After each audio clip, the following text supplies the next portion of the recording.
Hello and welcome दोस्तों। आज मैं आप सभी के लिए लेकर आई हूँ प्रेमचंद्र जी की कहानी पूस की रात।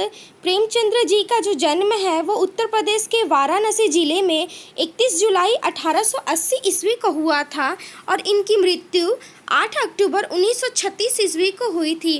पूस की रात कहानी है जो कहानी सम्राट मुंशी प्रेमचंद्र के द्वारा लिखी गई है। इस कहानी में प्रेमचंद्र ने बहुत ही अच्छा एक ठंडे रात का वर्णन किया है। जीवन में एक व्यक्ति ठंड से पीड़ित है जिसका नाम हल्कू होता है। किसान के हृदय की वेदना को कागज के पन्नों पर उतारा गया है। कहानी का मूल समस्या गरीबी है, बाकी समस्या गरीबी के दुष्चक्र से जुड़कर की गई है। प्रेमचंद्र जी जो है वह उनकी कहानियाँ दिल को स्पर्श कर लेने वाली होती हैं। जो कहानी है वो तत्कालिक जमींदारी प्रथा की आड़ में जमींदारों और सेठ साहूकारों की शोषणकारी वृत्ति का उल्लेख करती है और किसान वर्ग की चित्त दयनीय स्थिति का मार्मिक विवेचन प्रस्तुत करती है। जो किसान राष्ट्र के पूरे सामाजिक जीवन का आधार होता है, उसके पास इतनी ताकत भी नहीं होती है कि पूस की रात को कड़कती सर्दी से बचने के लिए वह एक कंबल भी खरीद सके। यहाँ किसान के मार्मिक जीवन को व्यतीत के बारे में बताया गया है पूस की रात में। तो चलिए हम कहानी में चलते हैं। कहानी के मुख्य पात्र में हल्कू है और उसकी पत्नी मुन्नी है और उसका वफादार पालतू कुत्ता जिसे जबरा कहा गया है वो है। तो चलिए कहानी पर चलते हैं। हल्कू ने आकर स्त्री से कहा, सहना आया है, लाओ जो रुपए रखे हैं उसे दे दूं, किसी तरह गला तो छुट्टे। मुन्नी झाड़ू लगा रही थी, पीछे फिरकर बोली, 3 ही तो रुपए हैं, दे दोगे तो कंबल कहाँ से आएगा? माघ पूस की रात हार में कैसे कटेगी? उससे कह दो फसल पर दे देंगे, अभी नहीं। हल्कू एक क्षण अनिश्चित दशा में खड़ा रहा। पूस सिर पर आ गया। कम्बल के बिना हार में रात को वह किसी तरह नहीं जा सकता। हार मतलब यहाँ खेत में जो खुला खेत होता है उससे एक तरह से कहा जा रहा है कि रात के वक्त जो किसान लोग खेत में जो सोते हैं, अपने खेत की रखवाली करते हैं, उस तरफ इसका इंडिकेट है। मगर सहना मानेगा नहीं, घुड़कियाँ जमावेगा, गालियाँ देगा, बला से जाड़े में मरेंगे, बला से सिर से टल जाएगी। यह सोचता हुआ वह अपना भारी भरकम डील लिए हुए जो उसके नाम को झूठ सिद्ध करता था स्त्री के समीप आ गया और खुशामद करके बोला, ला दे, गला तो छूटे, कम्बल के लिए कोई दूसरा उपाय सोचूंगा। मुन्नी उसके पास से दूर हट गई और आंखें तरेरते हुए बोली, कर चुके दूसरा उपाय, जरा सुनो तो कौन सा उपाय करोगे? कोई खैरात दे देगा कम्बल, ना जाने कितनी बाकी हैं जो किसी तरह चुकने ही नहीं आती। मैं कहती हूँ तुम क्यों नहीं खेती छोड़ देते, मर मर कर काम करो, उपज हो तो बाकी दे दो। चलो छुट्टी हुई, बाकी चुकाने के लिए ही तो हमारा जन्म हुआ है। पेट के लिए मजूरी करो, ऐसी खेती से बाज आए, मैं रुपए ना दूंगी। हल्कू उदास होकर बोला, तो क्या गाली खाऊं? मुन्नी ने तड़पकर कहा, गाली क्यों देगा, क्या उसका राज है? मगर यह कहने के साथ ही उसकी तनी हुई भौएं ढीली पड़ गईं। हल्कू के उस वाक्य में जो कठोर सत्य था वह मानो एक भीषण जंतु की भांति उसे घूर रहा था। जाते जाकर आले पर से रुपए निकाले और लाकर हल्कू के हाथ पर रख दिए। फिर बोली, तुम छोड़ दो अब की से खेती, मजूरी में सुख से एक रोटी तो खाने को मिलेगी, किसी की धौंस तो ना रहेगी। अच्छी खेती है, मजूरी करके लाओ, वह भी उसी में झोंक दो, उस पर धौंस। हल्कू ने रुपए लिए और इस तरह बाहर चला मानो अपना हृदय निकाल कर देने जा रहा हो। उसने मजदूरी से एक एक पैसा काट कर कपट कर 3 रुपए कम्बल के लिए जमा किए थे। वह आज निकले जा रहे थे। एक एक पग के साथ उसका मस्तक अपनी दीनता के भार से दबा जा रहा था। पूस की अंधेरी रात, आकाश पर तारे भी ठिठुरते हुए मालूम होते थे। हल्कू अपने खेत के किनारे रुक के पत्तों की एक छतरी के नीचे बांस के कटोरे पर अपनी पुरानी गाढ़े की चादर ओढ़े पड़ा कांप रहा था। खाट के नीचे उसका संगी कुत्ता जबरा पेट में मुंह डाले सर्दी से कूं कूं कर रहा था। दो में से एक को भी नींद ना आती थी। हल्कू ने घुटनियों को गर्दन में चिपकाते हुए कहा, क्यों जबरा, जाड़ा लगता है? कहा तो था घर में पुआल पर लेट रहा तो यहाँ क्या लेने आए थे? अब खाओ ठंड में। क्या करूं? जानते थे मैं यहाँ हलवा पूरी खाने आ रहा हूँ। दौड़े दौड़े आगे आगे चले आए। अब रो नानी के नाम को। जबरा ने पड़े पड़े दुम हिलाई और अपनी कूं कूं को दीर्घ बनाता हुआ एक बार जम्हाई लेकर चुप हो गया। उसकी स्वान बुद्धि ने शायद ताड़ लिया, स्वामी को मेरी कूं कूं से नींद नहीं आ रही है। हल्कू ने हाथ निकालकर जबरा की ठंडी पीठ सहलाते हुए कहा, कल से मत आना मेरे साथ, नहीं तो ठंडे हो जाओगे। यह रांड पछुआ ना जाने कहाँ से बर्फ के लिए आ रही है। उठूं फिर एक चिल्लम भरूं, किसी तरह रात तो कटे। 8 चिल्लम तो पी चुका।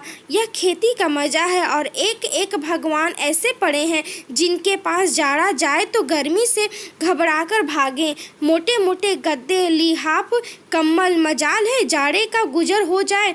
तकदीर की खूबी, मजूल हम करें मजा, दूसरे लूटे। हल्कू उठा, गड्ढे में से जरा सी आग निकालकर चिल्लम भरी। जबरा भी उठ बैठा। हल्कू ने चिल्लम पीते हुए कहा, पिएगा चिल्लम?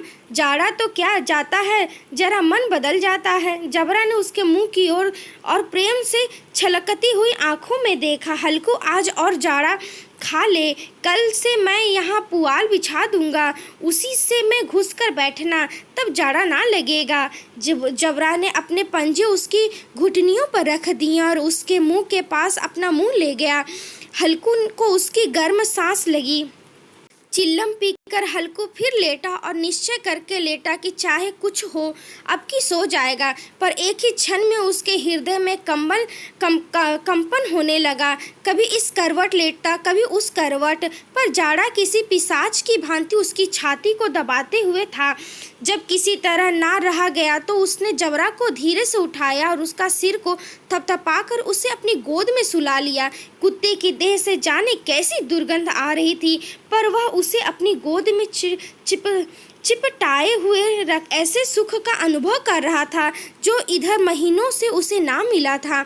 जबरा शायद यह समझ रहा था कि स्वर्ग यही है और हल्कू की पवित्र आत्मा में तो उस कुत्ते की प्रति घृणा की गंध तक ना थी। उसने अपने किसी अभिन्न मित्र या भाई को भी वह इतनी ही तत्परता से गले लगाता। वह अपनी दीनता से आहत ना था जिसने आज उसे इस दशा को पहुंचा दिया। नहीं, इस अनोखी मैत्री ने जैसे उसकी आत्मा के सब द्वार खोल दिए और उनका एक एक अणु प्रकाश से चमक रहा था। सहसा जबरा ने किसी जानवर की आहट पाई। इस विशेष आत्मीयता ने उसमें एक नई स्फूर्ति पैदा कर दी थी। जो हवा के ठंडे झोंके को तुच्छ समझती हुई वह छटपटाक उठा और छपरी से बाहर आकर भूंकने लगा। हल्कू ने उसे कई बार चुमकार कर बुलाया, पर वह उसके पास न आया। हार में चारों तरफ दौड़ दौड़ कर भूंकता रहा। एक क्षण के लिए आ भी जाता तो तुरंत ही फिर दौड़ता। कर्तव्य उसके हृदय में अरमान की भांति ही उछल रहा था। 1 घंटा और गुजर गया। रात ने शीत को हवा से धधकाना शुरू किया। हल्कू उठ बैठा और दोनों घुटनों को छाती से मिलाकर सिर को उसमें छिपा लिया। फिर भी ठंड कम ना हुई। ऐसा जान पड़ता था सारा रक्त जम गया है, धमनियों में रक्त की जगह हिम बह रहा है। उसने झुककर आकाश की ओर देखा। अभी कितनी रात बाकी है। सप्तऋषि अभी आकाश में आधे भी नहीं चढ़े। ऊपर आ जाएंगे तब कहीं सवेरा होगा। अभी पहर से ऊपर रात है। हल्कू के खेत से कोई एक गोली के टप्पे पर आमों का एक बाग था। पतझड़ शुरू हो गई थी। बाग में पत्तियों को ढेर लगा हुआ था। हल्कू ने सोचा, चलकर पत्तियां बटोरूं और उन्हें जलाकर खूब तापूं। रात को कोई मुझे पत्तियां बटोरते देख ले तो समझे कोई भूत है। कौन जाने कोई जानवर ही छिपा बैठा हो, मगर अब तो बैठे नहीं रहा जाता। उसने पास के अरहर के खेत में जाकर कई पौधे उखाड़ लिए और उनका एक झाड़ू बनाकर हाथ में सुलगता हुआ उपला लिए बगीचे की तरफ चला। जबरा ने उसे आते देखा तो पास आया और दुम हिलाने लगा। हल्कू ने कहा, अब तो नहीं रहा जाता जबरू, चलो बगीचे में पत्तियां बटोर कर तापें। ठाठे हो जाएंगे तो फिर आकर सोचेंगे, अभी तो बहुत रात है। जबरा ने कू कू करके सहमति प्रकट की और आगे आगे बगीचे की ओर चला। बगीचे में खूब अंधेरा छाया हुआ था और अंधकार में निर्दय पवन पत्तियों को कुचलता हुआ चला जाता था। वृक्षों से ओस की बूंदें टप टप नीचे टपक रही थीं। एकाएक एक झोंका मेहंदी के फूलों की खुशबू लिए हुए आया। हल्कू ने कहा, कैसी अच्छी महक आई जबरू, तुम्हारी नाक में भी तो सुगंध आ रही है। जबरा को कहीं जमीन पर एक हड्डी पड़ी मिल गई थी, उसे चिचोड़ रहा था। हल्कू ने आग जमीन पर रख दी और पत्तियां बटोरने लगा। जरा देर में पत्तियों का ढेर लग गया। हाथ ठिठुरे जाते थे, नंगे पांव गले जाते थे और वह पत्तियों का पहाड़ खड़ा कर रहा था। इसी अलाव में वह ठंड को जलाकर भस्म कर देगा। थोड़ी देर में अलाव जल उठा। उसकी लौ ऊपर वाले वृक्ष की पत्तियों को छू छू कर भागने लगी। उस अस्थिर प्रकाश में बगीचे के विशाल वृक्ष ऐसे मालूम होते थे मानो उस अथाह अंधकार को अपने सिरों पर संभाले हुए हो। अंधकार के उस अनंत सागर में यह प्रकाश एक नौका के समान हिलता मचलता हुआ जान पड़ता था। हल्कू अलाव के सामने बैठा आग ताप रहा था। एक क्षण में उसने दोहर उतारकर बगल में दबा ली। दोनों पांव फैला लिए मानो ठंड को ललकार रहा हो। तेरे जी में जो आए सो कर। ठंड की असीम शक्ति पर विजय पाकर वह विजय गर्व को हृदय में छिपा न सकता था। उसने जबरा से कहा, क्यों जब्बर, अब ठंड नहीं लग रही है? जब्बर ने कूं कूं करके मानो कहा, अब क्या ठंड लगती ही रहेगी? पहले से यह उपाय ना सूझा? नहीं, इतनी ठंड क्यों खाते? जब्बर ने पूछ हिलाई। अच्छा, आओ इस अलाव को कूद कर पार करे, देखो कौन निकल जाता है। अगर जल गए बच्चा तो मैं दवा ना करूँगा। जब्बर ने उस अग्नि राशि को की ओर कातर नेत्रों से देखा। मुन्नी से कल ना कह देना, नहीं तो लड़ाई करेगी। यह कहकर वह उछला और उस अलाव के ऊपर से साफ निकल गया। पैरों में जरा लपट लगी, पर वह कोई बात ना थी। जबरा आग की गिर्द घूमकर उसके पास आ खड़ा हुआ। हल्कू ने कहा, चलो चलो, इसकी सही नहीं, ऊपर से कूदकर आओ। वह फिर कूदा और अलाव के इस पार आ गया। पत्तियां जल चुकी थी। बगीचे में फिर अंधेरा छा गया था। राख के नीचे कुछ कुछ आग बाकी थी, जो हवा का झोंका आ जाने पर जरा जग उठती, पर एक क्षण में फिर आंखें बंद कर लेती थी। हल्कू ने फिर चादर ओढ़ ली और गर्म राख के पास बैठा हुआ एक गीत गुनगुनाने लगा। उसके बदन में गर्मी आ गई थी, पर ज्यों ज्यों शीत हवा बढ़ती जाती उसे आलस से दबाए लेता। जबरा जोर से भूखकर खेत की ओर भागा। हल्कू को ऐसा मालूम हुआ कि जानवरों का एक झुंड खेत में आया है। शायद नीलगायों का झुंड था। उनके कूदने दौड़ने की आवाज़ साफ कान में आ रही थी। फिर ऐसा मालूम हुआ कि खेत में चर रही हैं। उनके चबाने की आवाज़ चर चर सुनाई देने लगी। उसने दिल में कहा, नहीं, जबरा के होते कोई जानवर खेत में नहीं आ सकता, नोच ही डालेगा। मुझे भ्रम हो रहा है। कहाँ, अब तो कुछ नहीं सुनाई देता। मुझे भी कैसा धोखा हुआ। उसने जोर से आवाज़ लगाई, जबरा जबरा। जबरा भूखता रहा, उसके पास ना आया। फिर खेत के चरे जाने की आहट मिली। अब वह अपने को धोखा ना दे सका। उसे अपनी जगह से हिलना जहर लग रहा था। कैसा दंदाया हुआ था। इस जाड़े पाले में खेत में जाना, जानवरों के पीछे दौड़ना असह जाना पड़ा। वह अपनी जगह से ना हिला। उसने जोर से आवाज़ लगाई, लिहो लिहो लिहो। जबरा फिर भूख उठा। जानवर खेत चर रहे थे।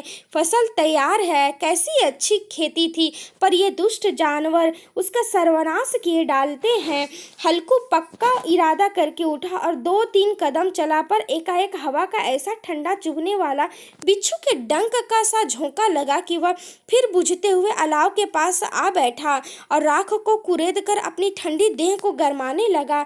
जबरा अपना गला फाड़ डालता था। नील गायें खेत का सफाया किए डालती थीं और हल्कू गर्म राख के पास शांत बैठा हुआ था। अकर्मण्यता ने रस्सी के भांति उसे चारों तरफ से जकड़ा रखा था।